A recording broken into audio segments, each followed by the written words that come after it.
bilang begitu anggota dewan apa yang bersangkutan? Anggota dewan. Atau jangan-jangan verifikasi itu sudah ada anggarannya lagi?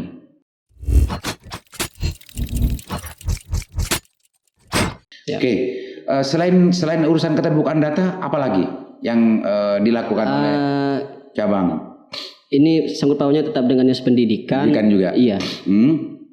Tuntutan kita itu sebenarnya ada transparansi KIP itu. Dan juga BOS, infrastruktur, dan juga pemerataan guru PNS dan tidak PNS itu kita suarakan juga. Cuman ini adalah jangka panjang begitu.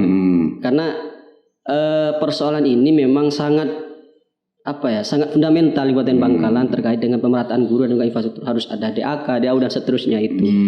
Jangka pendek keberhasilan kita yaitu KIP. Ini adalah jangka panjangnya, nanti diteruskan oleh pengurus cabang yang selanjutnya nanti. Yang kemarin saya sempat baca di salah satu link berita, bahkan Lingkar Jatim juga menulis ya.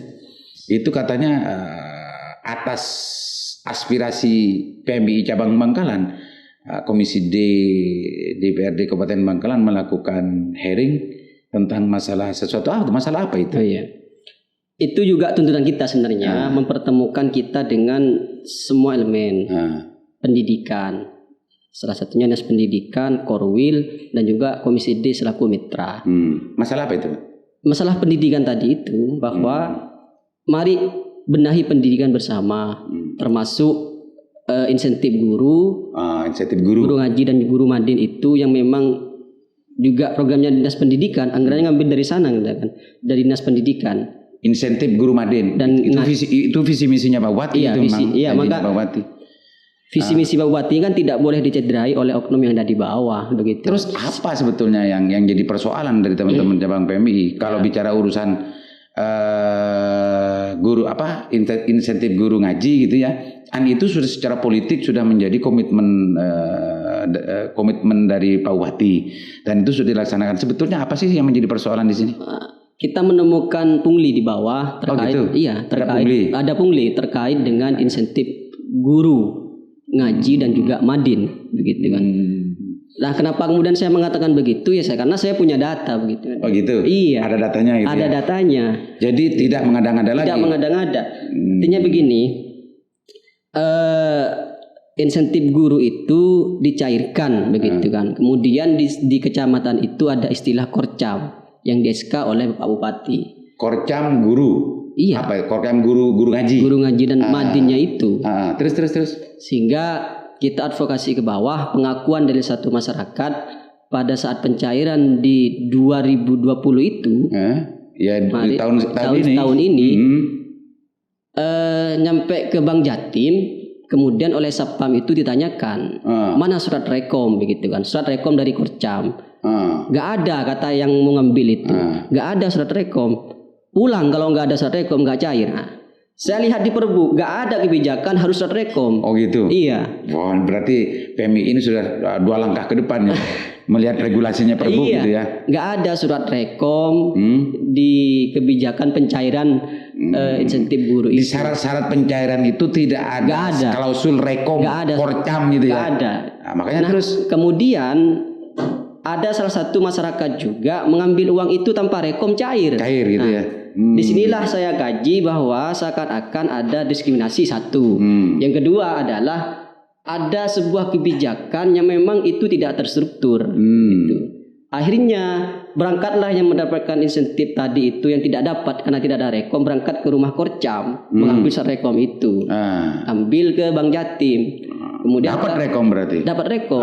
Terus ambil ke Bank Jatim, kemudian uang cair sama Korcam itu diminta uang administrasi. Uang administrasi sebesar 100.000. Jangan-jangan memang perlu dicatat mungkin ya, atau memang tidak tercatat yang menerima itu, kok masih ada administrasi lagi. Apa yang ada dalam pikiran teman-teman PMI cabang? Enggak kan, karena begini kan. Yang mendapatkan insentif ini kan banyak. Yang diberi kebijakan begitu ini tidak semua gitu. Oh, tidak semua. Tidak semua, sehingga seandainya semua itu tidak akan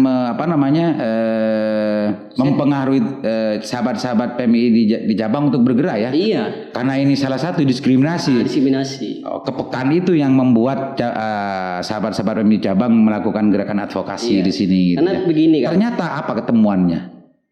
Karena begini, ketika kita sampaikan kepada Komisi D pada saat aksi itu adalah orang yang mendapatkan insentif guru yang sudah tua, misalkan perlu dampingan korcam, sehingga itu adalah uang uang imbalan atau apa begitu terhadap itu yang bilang begitu siapa? Apa itu? Yang bilang itu pejabat? pada waktu hearing kemarin. Itu di Komisi D. Anggota dewan. Iya, di Komisi. Yang bilang begitu anggota dewan apa yang bersangkutan? Anggota dewan. Oh, gitu. Bahwa itu adalah karena harus buat proposal begitu kan di awal untuk mengajukan insentif guru terhadap korcam, harus buat proposal. Saya katakan begini, kalau tidak ada kebijakan uang administrasi jangan bicara uang administrasi begitu kan ke dewan itu. Harus ada kebijakan yang betul-betul diatur begitu. Misalkan harus ada rekom dari kabupaten. Jadi kesimpulan dari sahabat-sahabat PMI cabang apa yang diutarakan oleh oleh anggota dewan itu benar nggak kira-kira bahwa harus pakai proposal atau pakai segala macamnya itu? Pengajuan. Oh, pengajuan. Pengajuan itu kan harus KK, harus KTP. Ini diakomodir oleh korcam begitu. Sehingga harus ada imbalan lah ke korcam. Saya katakan meskipun tidak diminta uang administrasi, orang itu akan memberi. Kalau orang Madura kan tahu sendiri Anda, pasti memberi imbalan, uang terima kasih begitu. Nah, ini yang saya permasalahkan, harus ada rekom, harus ada uang administrasi. Harusnya ini loh, harusnya. Sahabat-sahabat PMI itu percaya nggak bahwa itu harus ada imbalan? Kalau bicara urusan imbalan itu kan urusan kebiasaan masyarakat Madura. Tapi PMI tadi kan berangkatnya kan berdasarkan peraturan. Apa yang ada dalam pikiran sahabat-sahabat PMI ketika ada anggota dewan bicara begitu? Secara aturan apakah betul-betul itu memang perlu untuk membayar, atau jangan-jangan verifikasi itu sudah ada anggarannya lagi? Kalau itu saya kurang mendalami. Belum mendalami.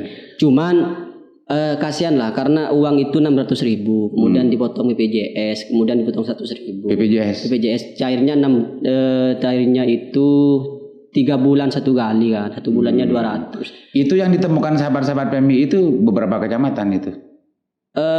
Kita ada sampel 3 kecamatan. 3 kecamatan. Ada kecurigaan nggak bahwa hal itu, modus itu juga dilakukan di kecamatan yang lain? Oh, saya yakin sama. Yakin, karena begini, Korwil itu akan ada komunikasi, minimal ada grup WhatsApp lah, untuk kemudian membahas hal semacam itu. Artinya itu tidak akan terjadi salah satu kecamatan yang dijadikan dasar oleh sahabat-sahabat PMI melakukan gerakan ya. Iya. Meyakini bahwa yang lain pun juga ada modus operandi gitu ya. Iya. Iya. Kalau dipersenkan 80% lah terjadi seperti itu. Sahabat-sahabat PMI akan berhenti nggak untuk mengadvokasi itu? Saya kan sudah katakan meskipun saya sudah pernah dengan pengurus saya akan tetap kawal pendidikan ini gitu. Iya. Oke, sangat luar biasa ini. Mungkin ini penting untuk pahami dan penting untuk ditindaklanjuti oleh pihak-pihak terkait khususnya Dignas agar tidak main-main. Betul. Karena PMI cabang Bangkalan tidak akan pernah berhenti. Persoalan-persoalan pendidikan menjadi konsennya. Ini masih kurang 4 bulan dari dari periode yang menjadi tugas dari Dinda Ketum ini. Jadi urusan pendidikan jangan sampai jangan sampai membiarkan apa-apa yang sudah disuarakan selama ini dibiarkan dan diabaikan begitu saja. Tidak akan pernah diam gitu ya Pak? Iya. Oke, Pak Ketum, silahkan barangkali ada yang mau disampaikan. Iya. Sebagai closing statement. Siap. Publikasi KIP itu adalah ikhtiar bersama ya dari Komisi D, Disdik, kemudian teman-teman PMI, sahabat-sahabat PMI, komisariat dan rayon seterusnya untuk kemudian memberikan sebuah edukasi terhadap masyarakat bahwa hari ini Kota Bangkalan sudah ada keterbukaan gitu. Itu satu. Yang kedua adalah kita tidak akan berhenti di sini. Kita akan terus advokasi terkait penyaluran dana KIP ini Salah satunya adalah kita akan membuka posko pengaduan nanti terkait dengan kartu Indonesia Pintar ini. PMI cabang. PMI cabang. Ya. Sudah. Kira-kira. Selanjutnya begini, terkait pendidikan juga, bahwa Dinas Pendidikan juga berikhtiar. Belum saya sampaikan di awal tadi bahwa akan ada aplikasi katanya e-bos dan juga e-absen. Oh gitu. Bahwa Dinas Pendidikan betul-betul transparan nantinya terkait dengan kebijakan-kebijakan pendidikan. Itu yang disampaikan saat sahabat-sahabat cabang PMI ketemu dengan Dignas gitu ya. Itu adalah rekomendasi dari kita. Oh, rekomendasinya. Disdik berbasis sistem, kemudian Disdik mengiyakan. Akhirnya sekarang sudah masuk tender. 50 hari lagi katanya sudah launching begitu. Oh begitu. Iya. Itu akan banyak transparan lagi. Akan gitu banyak ya? transparansi. Ini salah satu bentuk dari, dan mudah-mudahan ini dicatat menjadi amal soleh. Amin. Dari sahabat-sahabat PMI cabang Bangkalan. Dan mudah-mudahan yang lain-lain juga mengikuti langkah Dignas Bangkalan ya untuk melakukan transparansi, karena saat ini sebetulnya adalah zaman milenial, zaman digital, sehingga informasi itu harus mudah diakses gitu ya. Apalagi transparansi itu sudah diatur di Undang-Undang Keterbukaan Informasi Publik, menjadi kewajiban dan fardhu ain bagi badan publik dan pejabat publik untuk bagaimana memudahkan akses informasi itu kepada masyarakat gitu ya. Masih ada yang mau disampaikan yang terakhir Pak Ketum? Sudah selesai. Setuju ya? Iya. Oke, terima kasih atas kehadirannya. Mudah-mudahan semangatnya terus meledak-ledak. Amin. Dan tidak pernah padam dan berhenti. Bisa menginspirasi elemen-elemen yang lain agar tidak pernah surut dan tidak pernah kompromis di tengah jalan. Karena banyak juga aktivis-aktivis itu yang justru kompromis di tengah jalan gitu ya. Itu bukan aktivis namanya. Itu namanya apa yang namanya kalau gitu? Simpulkan sendiri dari saya. Assalamualaikum warahmatullahi wabarakatuh.